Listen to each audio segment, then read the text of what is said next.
କାଙ୍ଗୁଲା ଗ୍ରାମର ଅଧିଷ୍ଠାତ୍ରୀ ଦେବୀ ମା ଦକ୍ଷିଣ କାଳୀଙ୍କ ମେରୁଯାତ୍ରାରେ ଲକ୍ଷ ଲକ୍ଷ ଭକ୍ତଙ୍କ ଭିଡ଼।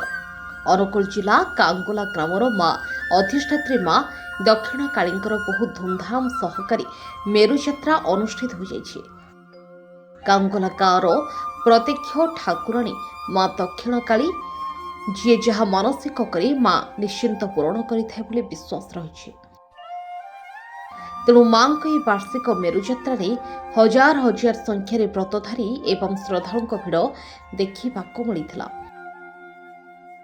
12 ଦିନ ଧରି ବ୍ରତଧାରୀଙ୍କ ସହ ମା ଦଣ୍ଡଯାତ୍ରାରେ ବାହାରି ଯାଆନ୍ତି ଏବଂ 13 ଦିନରେ ଗାଁକୁ ଫେରିଥାନ୍ତି। ଏହି ଦିନରେ ମାଙ୍କର ମେରୁଯାତ୍ରା ଅନୁଷ୍ଠିତ ହୋଇଥାଏ। ମୋ ନାଁ ଦୟାନିଧି ବେହେରା, ଘର କାଙ୍ଗୁଲା। ଆଉ ଆଜି ମା ଆରାଧ୍ୟ ଦେବୀ କାଙ୍ଗୁଲା କାଳୀଙ୍କର ଦଣ୍ଡଯାତ୍ରା, ଯେଉଁଟାକି ମେରୁଯାତ୍ରା, ଆଉ ଯେ କି ହଜାର ହଜାର ଭକ୍ତ ସମାଗମ। ଇଭିନ୍ ଆଜି ଯାହା ଦେଖାଯାଉଛି, ଯେହେତୁ କାଙ୍ଗୁଲାରେ ଗୋଟେ ଫିଲ୍ମ ସୁଟିଂ ହେଇଛି, ଆଜି ହାରାହାରି ଆମେ ହିସାବ ଦେଖାଯାଉଛି, ସକାଳୁ ଆସିକିନି ବସିଛୁ, ହାରାହାରି ଲାଖେ ଲୋକ ପାଖାପାଖି ହେଇଯିବେ।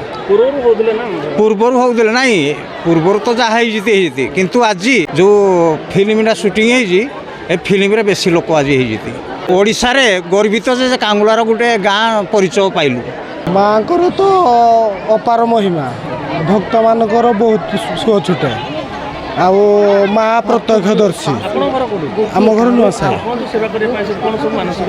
ମାନସିକ ପୂରଣ ହେବା ପୂର୍ବରୁ ବୋଧେ ମୁଁ ପଳେଇ ଆସିଲି, କିନ୍ତୁ ନିହାତି ମାଙ୍କ ଉପରେ ଏତିକି ମୋର ବିଶ୍ୱାସ ଅଛି, ନିହାତି ହିଁ ପୂରଣ ହେଇଯିବ। ମାଙ୍କର ଅପାର ବହୁତ ମହିମା ଅଛି। ହଁ, ବହୁତ ଦୂର ମାନେ ଆସୁଛନ୍ତି ଅନୁଗୁଳର, ଢେଙ୍କାନାଳ, ତାଳଚେର, ଅପଟୁ ଆମେ କାଙ୍ଗୁଲାରେ ବୋଧେ ପରଦିନ ଥିଲେ, ଆମେ ଜାଣିବାକୁ ପାଇଲୁ ଭୁବନେଶ୍ୱରରୁ ବି ଭକ୍ତ ଅଛନ୍ତି। 1500 ଭଳିଆ ଭକ୍ତ ଆସନ୍ତି। ମୋର ତ 2-4 ବର୍ଷ ହେଲାଣି ମୁଁ ଆସିଛି ମାଙ୍କ ପାଖକୁ।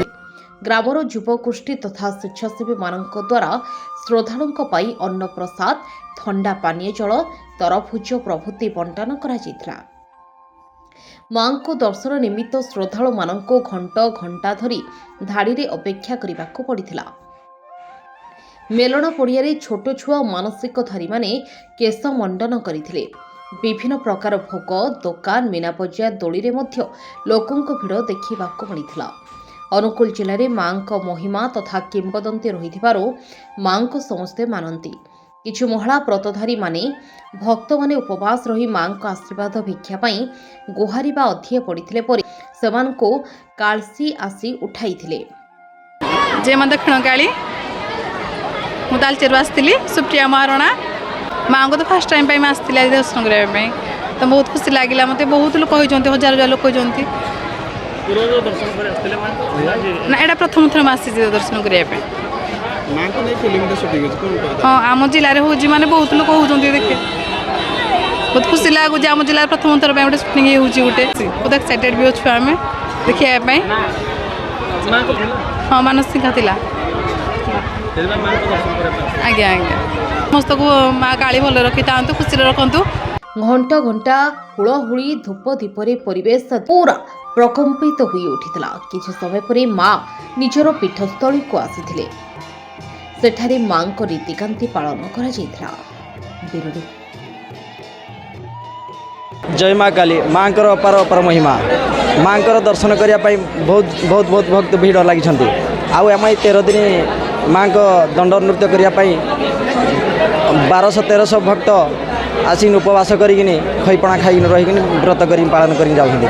ଆଜି ଯେହେତୁ 13 ଦିନ ପରେ ଆଜି ମାଙ୍କର ଯେଉଁ ମେରୁଯାତ୍ରା ହେଉଛି, ଆଜି 30,000 ଭଳିଆ ଭକ୍ତ ମାଙ୍କୁ ଦର୍ଶନ କରିବା ପାଇଁ ଆସିଛନ୍ତି।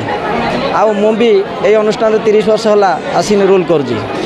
ଆଉ ସବୁ ଦାୟିତ୍ୱ ସବୁ ସମ୍ଭାଳିକିନି ଆସିଛୁ ଆମେ। ମାନେ 25-30 ଜିଲ୍ଲାରୁ ବି ମାଙ୍କ ପାଖକୁ ଆସିକିନି ଦର୍ଶନ କରୁଛନ୍ତି। ମାଙ୍କର ଅପାର ମହିମା। କାଙ୍ଗୁଲା କାଳୀ କହିଲେ ମା ପ୍ରସିଦ୍ଧ କାଳୀ।